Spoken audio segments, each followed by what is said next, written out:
नमस्कार दोस्तों, मैं दिनेश आपका लर्निंग विला पे हार्दिक स्वागत करता हूं। आशा करता हूं आप सभी अच्छे होंगे। हमारी जो क्लास चल रही थी वो थी हिंदी साहित्य का इतिहास। बीच में मेरी थोड़ी तबीयत ख़राब होने के कारण 1-2 दिन क्लास बाधित रही। तो शुरू करते हैं आज का जो हमारा अगली क्लास, जिसमें हम लोग पढ़ रहे थे क्या, हिंदी साहित्य का इतिहास। हिंदी साहित्य के इतिहास में पहले मैंने बताया था कि हिंदी जो होती है कहाँ से निकली हुई है, कैसे आई, संविधान में उसका क्या स्थान रहा है। उसके बाद आज हम पढ़ते हैं क्या, आधुनिक से, जिसमें हम पढ़ेंगे आदिकाल। ठीक है, तो आदिकाल का यहाँ से क्वेश्चन, आदिकाल से बहुत बार क्वेश्चन पूछे गए हैं, तो याद रखिएगा कि आदिकाल में हमको बहुत सारी चीज़ों को समझना है। उसके बाद क्या क्या चीज़ें इंपॉर्टेंट हैं उन चीज़ों को हम एक बार नोट करते हुए चलेंगे साथ में। तो आदिकाल की कभी कभी डेट पूछ ली जाती है कि इसकी समय अवधि क्या है, तो 650 से 1350। 650 से 1350 तक जो भी थी ये आदिकाल की रचनाएं थी, आदिकाल के लेखक थे। इसमें होता था क्या, इसमें लड़ाइयाँ होती थी, बहुत बड़ी बड़ी विश्व युद्ध हुआ करते थे। ठीक है, उसी चीज़ों का यहाँ पर वर्णन किया गया, आला उदल की लड़ाइयाँ। चलिए देखते हैं कि एक चीज़ों को करते करते हिंदी साहित्य का इतिहास के जो विभिन्न नामकरण सबसे पहले किसने दिया था, वो जॉर्ज ग्रीशेन ने दिया था। तो ये क्वेश्चन आता है कि हिंदी साहित्य के विभिन्न नाम कालों का जो नामकरण सबसे पहले किसने किया, वो था कौन, जॉर्ज ग्रीशेन। तो इनको बहुत अच्छे से नोट कर लीजिएगा, क्योंकि नाम तो बहुत लोगों ने दिया, सबने अलग अलग नाम दिया। किसी ने चारण काल दिया, किसी ने साहित्य काल दिया, किसी ने वीरगाथा काल दिया, बीजापवन काल दिया, तो सबने अलग अलग नाम दिया। बट सबसे पहले नामकरण किसने किया, वो थे हमारे जॉर्ज ग्रीशेन। ठीक है, चलिए आगे देखते हैं। अब क्या है आदिकाल के अन्य नाम और उन्होंने किसने उनका नाम दिया। तो अन्य नाम देखेंगे और उनका नाम कौन कौन ने रखा। चलिए देखते हैं। चारण काल, चारण काल हमारे किसने रखा, आदिकाल को चारण काल की संज्ञा किसने दी, वो थे हमारे जॉर्ज ग्रीशेन।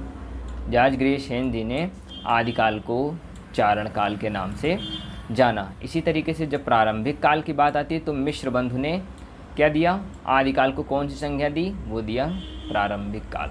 याद रखिएगा, पिछली बार सुपर टेट में पूछा गया क्वेश्चन है कि बीजापवन काल किसे कहा गया है, किसने दिया है, तो वो थे हमारे महावीर प्रसाद द्विवेदी जी। देखिए यहाँ पर आ गया, बीजापवन काल किसने कहा आदिकाल को, महावीर प्रसाद द्विवेदी। शुक्ल जी ने क्या कहा, आदिकाल कहा या वीरगाथा काल कहा।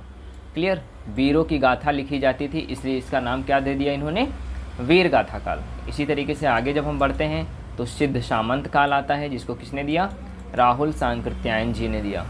संधि काल किसने दिया, संधि काल दिया हमारे राम कुमार वर्मा जी ने दिया। इस बार के लिए संधि काल और सिद्ध सामंत काल, ये दोनों चीज़ें सुपर टेट या आने वाली जो भी एग्ज़ाम हैं उनमें ये सारी चीज़ें बहुत ही अच्छे से याद कर लेना, ये चीज़ें आपसे पूछी जा सकती हैं। चलिए, आदिकाल किसने कहा, डॉक्टर हजारी प्रसाद द्विवेदी जी ने। ठीक है, तो यहाँ थी हमारी कुछ इम्पॉर्टेंट चीज़ें कि किसने कौन कौन सा नाम दिया। जॉर्ज ग्रीशेन ने क्या दिया, ठीक है, उसी चारण काल दिया। उसी तरह प्रारंभिक काल किसने कहा, मिश्र बंधु जी ने कहा। वीरगाथा या आदिकाल किसने कहा, आचार्य रामचंद्र शुक्ल, बीजापवन, महावीर प्रसाद द्विवेदी। सिद्ध सामंत काल किसने कहा, तो राहुल सांकृत्यायन। तो इन सब चीज़ों को एक एक करके आपको नोट करते जाना है, क्योंकि ये चीज़ें आपको याद ही करनी है। ठीक है, तो याद रखिएगा, ये चीज़ें आपको बहुत अच्छे से आनी चाहिए। चलिए आगे बढ़ते हैं कि वीरगाथा आदिकाल में क्या क्या चीज़ों का योगदान रहा है। चलिए देखते हैं। आदिकाल की 2 शैलियाँ थी, कौन कौन सी थी, डिंगल और पिंगल। यहाँ की 2 प्रमुख शैलियाँ थी, कौन कौन सी थी, डिंगल और पिंगल। और आदिकाल की प्रवृत्तियाँ पूछी जाती थी, तो कौन कौन सी प्रवृत्तियाँ थी, धार्मिकता का यहाँ पर था, वीरों की गाथा थी और श्रृंगारिकता की प्रधानता थी। तो आदिकाल में हालांकि ये चीज़ें नहीं पूछी जाती, बट ये भाषाएं, शैलियाँ पूछी जाती हैं कि कौन कौन सी शैलियाँ थी, डिंगल और पिंगल, ये याद रखिएगा। चलिए आगे देखते हैं। हिंदी इस्लामी को समन्वित संस्कृत का प्रथम प्रतिनिधि किसे माना गया है, वो थे हमारे अजमेर खुसरो जी ने। ठीक है, आदिकाल की प्रमुख रचनाओं को देखते हैं, जहाँ से क्वेश्चन बहुत बार पूछे गए हैं, चाहे कोई भी एग्ज़ाम होते हैं, यहाँ से क्वेश्चन हमारे आते ही आते हैं। चलिए देखते हैं। चंद्रबरदाई पृथ्वीराज रासो जी के द्वारा लिखा गया। ठीक है, ये कौन सी ये हैं रचनाएँ और ये हैं रचनाकार। क्लियर, तो पृथ्वीराज रासो किसने लिखा है, चंद्रबरदाई जी ने लिखा है। और हिंदी का प्रथम महाकाव्य किसे कहा जाता है? वो है हमारा चंद्रबरदाई को। ठीक है, इन्हीं को कहा जाता है जिनकी ये रचना है क्या? पृथ्वीराज रासो। तो पृथ्वीराज रासो क्या है? हमारे लिए पहली प्रथम महाकाव्य हिंदी की। इसी तरीके से जो हमारा आगे है, विद्यापति जी के द्वारा पूछा जाता है।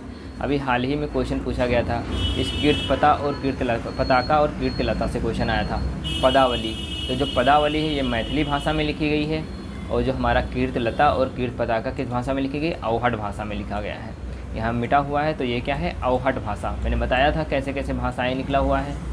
ठीक है, तो ये था हमारा अवहट भाषा। तो याद रखिएगा, जो हमारी पदावली है वो किस में लिखा गया है? मैथिली में लिखा गया है। किसने लिखा है? विद्यापति जी ने। चलिए आगे देखते हैं। जगनिक के द्वारा हमारा क्या लिखा गया? परमाल रसो। इसे ही कहते हैं आल्हा खंड। बहुत मोस्ट इंपॉर्टेंट क्वेश्चन। ऊपर से तीनों मैंने जो क्वेश्चन आते हैं सीरियल वाइज लगा दिया है। सबसे ज़्यादा जो क्वेश्चन पूछा जाता है वो चंद्रबरदाई से पूछी जाती है क्वेश्चन। पृथ्वीराज रासो उनकी रचना है। विद्यापति की ये 3 रचनाएं बहुत इंपॉर्टेंट है। इसी तरीके से जब परमाल रसो आता है इसे हम क्या कहते हैं? आल्हा खंड कहते हैं। प्रीवियस ईयर सुपर टेट में ये क्वेश्चन पूछा गया है, जगनिक के द्वारा लिखा गया। इसी तरीके से सरहपा द्वारा जो लिखा गया है हमारे पास दोहा कोश। सरहपा जी ने क्या लिखा? दोहा कोश। ठीक है, इसको भी याद रख लीजिए। स्वयंभू जी ने लिखा परम चरऊ और सिरोठम चरऊ। ये दोनों चरऊ दोनों चीज़ें आते हैं, चरेऊ, तो इन चीज़ों को याद रखिएगा। गोरखनाथ जी ने क्या लिखा है? शब्दी लिखा है। ठीक है, वो शब्द है। जो हमारे कबीर जी ने लिखा वो शब्द है, ये शब्दी है। इन बातों का याद रखिएगा। नाथों की संख्या कितनी है? वो हमारे 9 है। जैसे गोरखनाथ, विट्ठलनाथ, ऐसे सारे नाथ थे, इनकी संख्या कितनी थी? हमारी 9 थी। चलिए, शंकर जी ने क्या लिखा? इन्होंने लिखा हम्मीर रासो। ठीक है, जितने भी रासो आते हैं ये पूछ लेगा किस काल की रचनाएं हैं, तो ये सारी आदिकाल की रचनाएं हैं। किसने लिखा? ये इन्होंने लिखा। दलपत विजय जी द्वारा क्या लिखा गया? खुमार रासो लिखा गया। इसी तरीके से जो हमारा नरपत नाला आता है तो बीशल देवराज है। कणहपा के द्वारा आता है वो क्या आता है हमारा? गीतिका और दोहा कोश। ठीक है, तो ये थी कुछ हमारे इम्पोर्टेंस जो हमारा था क्या? आदिकाल की रचनाएं। आदिकाल में बस इतनी ही चीज़ें पूछी जाती हैं, इससे ज़्यादा चीज़ें आपसे नहीं पूछी जाएंगी। ठीक है, बाकी जो हम पेपर सॉल्व कराएंगे पूरा चैप्टर ख़त्म होने के बाद साहित्य के साथ, तब हम वहाँ पर हर एक चीज़ को डिस्कस करते रहेंगे। जो जो चीज़ें इंपॉर्टेंट है उसको भी हम नोट कराते जाएंगे। तो आज की क्लास बस हम यहीं पर समाप्त करते हैं। मिलते हैं हम अगली क्लास में। ठीक है, तो वीडियो को लाइक, शेयर एंड सब्सक्राइब करते रहिए और ऐसे ही प्यार बनाते रहिए। हालांकि थोड़ी सी तबीयत ख़राब थी, इसीलिए क्लास में थोड़ा सा देरी लगा। तो वीडियो को ज़्यादा से ज़्यादा शेयर करिए। धन्यवाद। राम राम।